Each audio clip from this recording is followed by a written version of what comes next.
जब वो एक लंबे खंभे के टॉप पर पहुंचा तो उसे लगा अब तो मैं कुछ भी कर सकता हूँ। उसने अपना फोन निकाला और लाइव स्ट्रीम चालू कर दी। लोग जुड़ने लगे, कमेंट्स आने लगे, क्या बंदा है, क्या हिम्मत है वगैरह। वो मुस्कुरा दिया, सारा अटेंशन एंजॉय कर रहा था।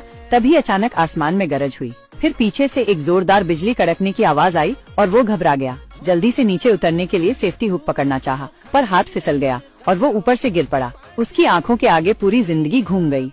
तभी उसे याद आया, अरे मैं तो पैराशूट पहने हुए हूँ। उसने तुरंत डोरी खींची और लंबी सांस ली, पर कुछ सेकंड में ही पैराशूट ने धोखा दे दिया। अब वो कंट्रोल नहीं कर पा रहा था कि कहाँ जा रहा है, और अब वो सीधा उड़ते हुए जा रहा था एक बिल्डिंग की तरफ, जिसके सामने एक बड़ा सा लोहे का दरवाजा था। वो टक्कर के लिए रेडी हो गया, पर जैसे ही वो टकराने वाला था, दरवाजा खुल गया। तो પછી એ બંકો આવી ગયો ગેલેક્સી કિંગ સપ્લા જણાવો અને એને સસ્તા સારા અને બ્રાન્ડેડ કપડા જોતા હતા તો અમે એને આપી દીધી 500 માં 3 ટી-શર્ટો, 450 માં બ્રાન્ડેડ જીન્સ આપી દીધા લોગો વાળા અને 500 3 શર્ટ આપી દીધા। તો મિત્રોએ બંકાઈનો ખરીદી કરી લીધી, તો તમે પણ આવો ગેલેક્સી કિંગ સપ્લા જણાવો અને ઓફરનો લાભ લો।